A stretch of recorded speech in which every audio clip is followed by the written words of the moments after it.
वालेकुम, good morning dear students. आज हम बात करेंगे आउटलायर्स और एनोमलीज़ के हवाले से।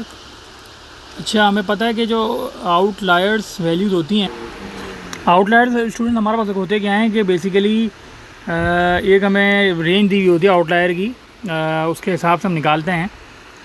उसमें हमें रूल डेफिनेट दिया होता है, ठीक है। लेकिन डाटा की समझो कि एक्सट्रीम वैल्यूज़ यानी मिनिमम वैल्यूज़ और आउटमोस्ट वैल्यू जो बाहर की वैल्यूज़ होती हैं, ये सारे आउटलायर कहलाते हैं, ठीक है। लेकिन आउटलायर में जो डाटा वैल्यूज़ होती हैं, ये सारी डाटा वैल्यूज़ एक्सेप्टेबल नहीं होती, ठीक है। तो ज़्यादातर फिर हम उसमें चेक करते हैं और उसको डाटा को रिमूव करते हैं, ठीक है ना।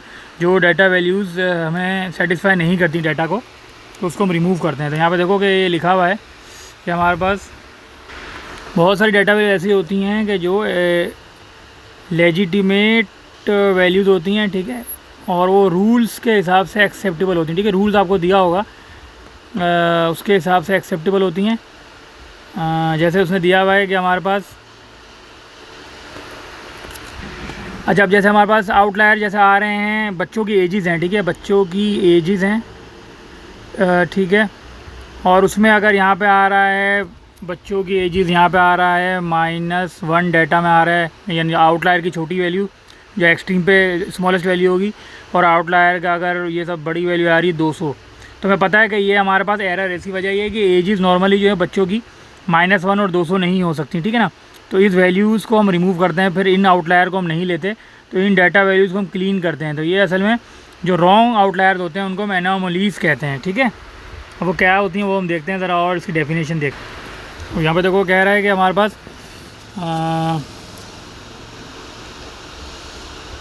कुछ ओकेजन्स होते हैं जिसके अंदर हमारे पास आउटलायर की जो वैल्यूज़ है उसको रिमूव करना पड़ता है, ठीक है, क्योंकि वो फिर हमें एरर की तरफ ले जाता है, तो मिसलीड करता है हमारे डाटा को, ठीक है। तो ये जो डाटा वैल्यूज़ होती हैं, जो रॉन्ग डाटा वैल्यूज़ होती हैं, जैसे मैंने बताया -1, ये जो -1 और 200 हैं, बच्चे की एजेस नहीं हो सकती, तो ये एनोमलीज़ कहलाती हैं।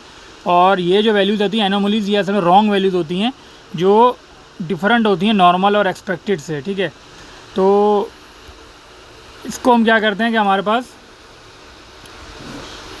हम क्या करते हैं, इन डाटा को इसमें से रिमूव करते हैं। अच्छा, तो बच्चों देखो हमारे पास वो कह रहा है कि नॉर्मल एक्सपेक्टेड से जो डिफरेंट वैल्यूज होती हैं उसको एनोमलीज़ कहते हैं, ठीक है। तो process of removing anomalies from the data, उसको हम कहते हैं क्लीनिंग ऑफ डाटा, ठीक है। लेकिन ये क्लीनिंग ऑफ द डाटा हम डायरेक्ट नहीं कर सकते। ये देखो यहाँ पे लिखा हुआ है, be careful remove the data values just because they do not fit the pattern of data. आपको जस्टिफाई करना पड़ेगा, ठीक है, आपको जस्टिफाई करना पड़ेगा। जस्टिफाई आप कैसे करोगे, यानी उस डाटा का आप मीन निकालोगे, उस डाटा का आप स्टैंडर्ड डेविएशन निकालोगे, फिर आप चेक करोगे कि क्योंकि अगर मीन से भी बहुत ज़्यादा बड़ी या बहुत ज़्यादा छोटी वैल्यू आ रही है और स्टैंडर्ड डेविएशन से बाहर आ रही है, तो हमें कह सकते हैं कि ये डाटा वैल्यू फिट नहीं होती हमारे डाटा पैटर्न में, ठीक है, फिट नहीं होती, ठीक है। तो ये हम लॉजिक से हम चेक करेंगे और बताएंगे। जैसे बच्चों, जैसे हमें पता है कि मीन का फार्मूला है x बार, ये होता है हमारे पास summation x divided by number of values, ठीक है। तो यहाँ पे देखो कि एक एग्जांपल दी हुई एनोमली की, देखो ये में डाटा दिया हुआ है, age of people, birthday party में जो बच्चे शामिल हैं उनकी, बर्थडे पार्टी में जो लोग शामिल हैं उनकी एजेस दी हुई हैं, ठीक है। 12 है, 17, 21 है, 33 है, 34 है, 37 और ये 165 तक जा रहा है। ये सारी एजेस हैं, ठीक है। अब ये सारी एजेस तो हैं, इसमें हमें ये चेक करना है कि एनोमली है क्या, ठीक है। एनोमली हमें पता है कि वैसे तो हम कह सकते हैं कि 165 जो है एनोमली है, लेकिन 165 जो एनोमली हम डायरेक्ट हटा नहीं सकते, तो इसलिए हमें लॉजिक देना पड़ेगा। ये देखो यहाँ पे हमने ये बताया हुआ है इसने कि you must justify a value when it is being removed, ठीक है ना। तो इस डाटा का पूरा मीन निकालो, यानी सारी डाटा वैल्यूज़ को प्लस करो। ये होता है 2, 4, 6, 8, 9 वैल्यूज़ हैं, ठीक है। इन सबको प्लस करके अगर हम इसका मीन निकालें, इन सबको प्लस करके मीन निकालें और डिवाइडेड बाय 9 कर दें, ठीक है, तो इसका मीन आएगा 47, ठीक है, इसका मीन आ जाएगा 47। ये बात हो गई एक। अच्छा, और इसका डेविएशन का फार्मूला भी है। डेविएशन अगर हम निकालें तो कैसे निकालते हैं हमें पता है कि summation x square divided by n और माइनस मीन का होल स्क्वायर, ठीक है। ये तो इससे हम डेविएशन में निकालें तो हमारे पास ये आता है, ये 44.02 आ रहा है, ठीक है। मीन आ गया हमारे पास 47 और डेविएशन आ गया 44.02, ठीक है। अच्छा, अब हमें इस मीन को डेविएशन की मदद से हमें बताना है कि 165।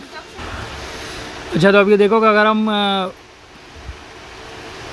मीन में 2 डेविएशन ऊपर भी जाते हैं, ठीक है, तो इसका मतलब ये है कि हमारे पास मीन है 47 और 2 डेविएशन का मतलब ये है कि हम 2 मल्टीप्लाई बाय 44, ये अगर हम करते हैं तो ये तकरीबन बनता है 135, ठीक है।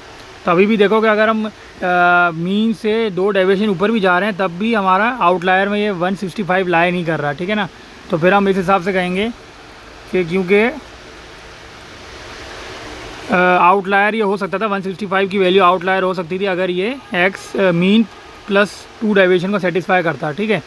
अब इसका मतलब क्या है कि हम यहाँ पे रीज़न देंगे कि उसने कहा था कि किसी भी एनोमली को, रॉन्ग डाटा को डायरेक्ट नहीं रिमूव करेंगे डाटा से, उसका रीज़न हमें ज़रूर देना पड़ेगा। तो हम कहेंगे कि 165 बहुत ज़्यादा बड़ा है 135 से, जो आउटलायर हो सकता था, ठीक है, आउटलायर के करीब हो सकता था।